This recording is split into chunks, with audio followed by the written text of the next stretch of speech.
It does tie into the meat narrative though. With Emmett now attached to the piece of resistance, however, we next see him interrogated by Mr. Scop, a plural system of two consisting of bad cop and good cop, voiced by, of all people, Liam Neeson. Seriously, except for the worst Chris, this casting is all around excellent. It is also in this scene we find out that businesses endure plan, and like, I know he's a president of a megacorp and started as an oil company, but you have to make it this on the nose, Lord and Miller. Of course, Wild Sauce comes in to save Emmett, because Emmett isn't the hero in this story, despite Lucy's ghostly voice telling him he is. He isn't the knight in shining armor, he isn't the badass school guy meant to save the world. He's the damsel in distress. And he isn't even the sexy lamp. Hell, his whole point is that anyone could have been him. Anyone. And that's why he's a no one. Wildstyle is the one taking charge in names. I'm going to be referring to Mythic Lucy as Wildstyle going forward, so that I can differentiate her from human Lucy. Alright? Alright.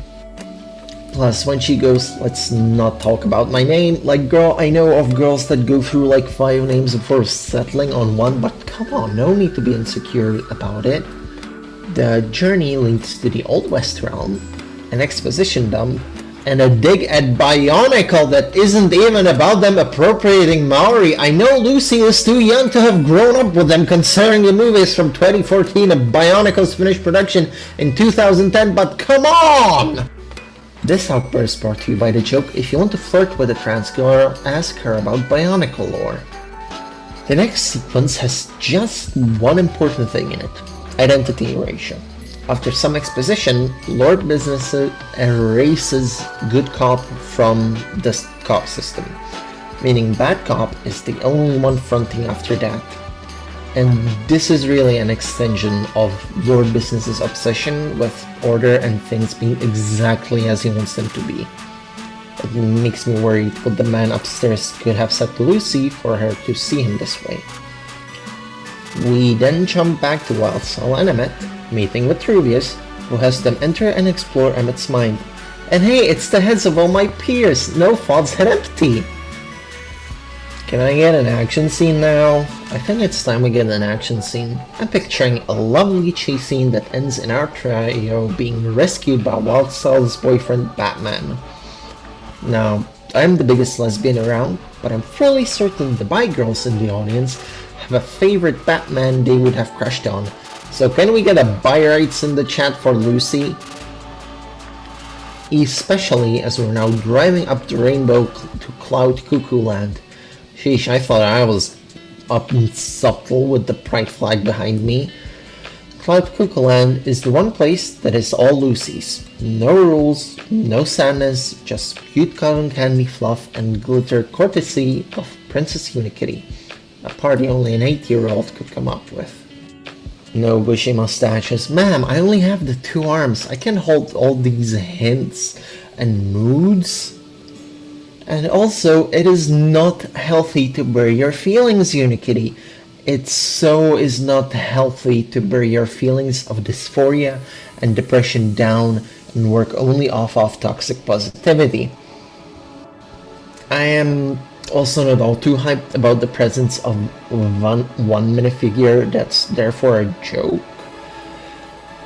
Although I'm not going to lie, reading the Lego catalog when I was younger and seeing those sets made me want them a lot. I was 8 and she was only anti-Semitic and racist and fatphobic at the time. She wasn't an existential risk for me. Anyways, Emmett screws up, rips himself apart verbally, which he should, he's worst Chris, and Bad Cop shows up to destroy Cloud Cuckoo Land, because Emmett has a tracker stuck to his leg. Bad Cop captures everyone except our main characters, who escape in a submarine that falls apart due to it being a chaotic mess of different parts, only to be rescued by Metalbeard, thinking that Emmett's double-decker couch was so stupid his ideas might work, and Emmett suggests, of all things, to follow the instructions, because it's the last thing the Lord Business will expect. And while it is true, the reason why a significant chunk of parents exclaim with "there were no signs" when their trans child comes out is because we hide it. We know which aspects of us we have to bury and repress to make them not suspect a thing. For example, I only dared watch the Barmy movies when they were airing them on German TV when I knew I couldn't be caught doing so. German TV because there are no Czech Kids channels and the one we have now is for toddlers. Plus, it is what we, without access to informed consent or great market hormones, have to lower ourselves to. Gotta play the right song and dance for the gatekeeper, or so they give us hormones. It's humiliating and traumatizing. But the plan fails. The gang gets captured, Bounty use their brains to make instructions. After we find out the prophecy was all made up, Emmett gets kicked down into the abyss. The abyss known as the basement floor. Here is where the movie gets weird and meta. It is too unclear how much of the Lego narrative actually happened and how much is just the, narrative that Lucy is building with her dad's Lego build. It especially becomes confusing when Emmett, who is supposed to be a sentient piece of plastic, sure, but a stationary one, at this moment, manages to wiggle himself off of the table and onto the floor for Lucy to pick up and return to the story. Like the golem, a creature of clay, moving when the word Emmett is written on its forehead. He's got it on his leg. Boom! Brought it back around! The day is saved when Lucy's dad notices all the creativity on display, asks about the story, and recognizes he's being a complete ass with his Danish plastic toy bricks. And of course, now that Lucy can come play, so can her much younger sister with her Duplos. That was a fun first movie, wasn't it? I enjoyed it, but I don't think it's enough for us to build a full case off of. It's a lot of stuff, as you can see, but covers 2 whole pages of this script. Thankfully though, this isn't where the story ends. Oh no, there's the second part. But before I get to that, let's talk Lego and gender. In a world of pink and blue aisles, Lego used to be the most prominent and at times only yellow option. Or to make a joke, magenta and cyan aisles, with yellow still being only Lego. The black aisle is for mommies and is not in Walmart or Target.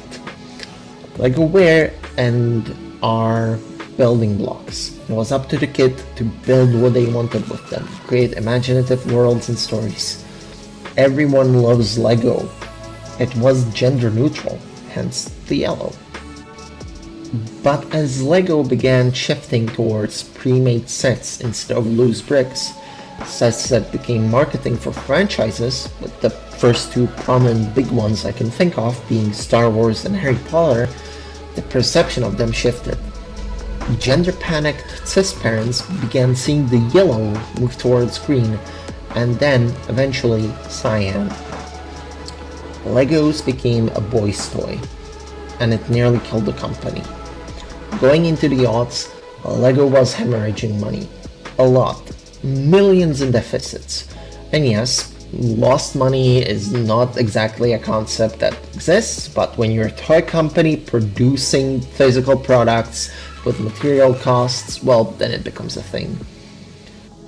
And for the record, I tried to get sources better than Wikipedia for this, but the only ones I have accessible for free show their growth from 2012 onward. It does not show the massive dip in, their profitability, their marketing stuff. But yeah, due to their own brand deals, Lego lost half its former market. Lost all the young girls that loved to build because parents didn't see pink or purple bricks, they didn't see cutesy dolls, no. They saw superheroes and sci-fi and fantasy and assumed it was for boys. It's important to remember why Lego was such a popular toy. It's because it is a unified system. If you get a set from Marvel, a set from Ninjago, and a set from, let's say, Overwatch, Minecraft, Mario? Been a while since I looked into all the brands they have. Nevertheless, you get those sets and you can mix and match the bricks to create practically anything. You can have Iron Man riding Diva's mecha while Tracer's fighting Minecraft skeletons. This was their biggest appeal. So in 2008, the LEGO Group started conducting research on what they could do to have girls buy the sets again. They found that girls tend to like having things inside the builds to do stuff with, to build narratives with, as well as quickly building something and then changing it as the need arises. This led to them in 2012 releasing the LEGO Friends sets. Instead of classical minifigures, the set included mini dolls, more cutesy and realistically proportioned figures for the audience to play with, but outside of that, it still worked with the system. You could get the smoothie bar set from LEGO Friends as a young girl and then decide your mini dolls deserve to go on a space adventure to a planet of unicorns to rescue them, meaning you need a spaceship. And oh, would you look at that, this set is all about spaceships. The LEGO Group managed to do something with their toy line that a lot of other companies don't manage. It is why they returned to their most profitable slot after the release of LEGO Friends, outselling Mattel, and why their sales have only grown. After losing the Yellow Isle classification due to their own actions which shifted them towards cyan, they established a new magenta collection and through it built a yellow bridge. Not exactly being gender neutral anymore, but providing options for everyone that can play together. So while people ripped into LEGO Friends for being that feminine, if it wasn't for them, we might not have LEGO anymore. And we wouldn't have gotten the first movie. Never mind the second part. Speaking of the second part starts right where the previous movie ended, with Bricksburg under threat by the invaders from planet Duplon. And it is clear that they are under the control of a 4-year-old. Or, well, can you really call it control? With how Emmett wiggled in real space to make Lucy notice him, it is hard to tell how much of the LEGO narrative is made up by the kids playing with them, and how much it is actually happening. But yeah, we open on the start of the invasion, with Emmett trying to show peace by constructing a heart and giving it to the Duplons, who love it. But because their anchor is a 4-year-old girl with no concept of consequences and no ability to communicate, she doesn't know how to convey it. So the Duplons eat and claim the heart and then keep asking for more, only for Wild Style to declare an attack. An attack that upsets the Duplons and sets the stage. Oh, and Lord Business leaves to go golfing. Nice absconding of your parental duties, man upstairs. Weren't those bricks yours up till 5 minutes ago? It's 5 years later. LEGO playtimes have turned into fights between Lucy and her sister, as Lucy doesn't understand her and Bianca, which is the sister's name, cannot really talk. And it is why Bricksburg has become Apocalypseburg. Ever heard about Chunibyo? Colloquially known in the Western otaku sphere as 8th grader syndrome, it is the attempt by young teens to be dark and edgy to try and be special. There's the delinquent type, the superpower type, but we're not focusing on that. I'm mentioning it because, well, Lucy's got it hard. Really fucking hard. We've all tried to be cool and edgy and more mature as teens, I'm sure. Especially when we're trying to bury our feelings, trying very hard to grow up in the hopes that it will erase our dysphoria, that we can leave it behind as something childish. It's why you see so many 25-year-old Redditor catgirl trans femmes from making up for lost time, for not being that at 13 when it is most appropriate, either through our own volition or through enforcement.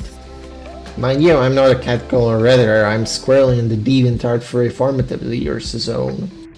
Back to the movie at hand though, because Emmett hasn't moved on with the times. He's still his cheery, naive, gullible self, and he's kind of getting shit for it.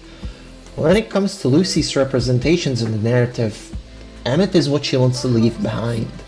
She thinks it's the joyful optimism of Emmett that doesn't fit with the gritty play, but it is in fact the masculinity evident in Emmett.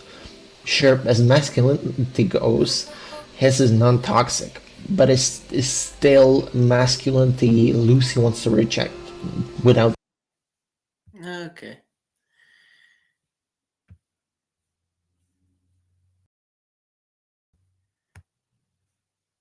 Fuck.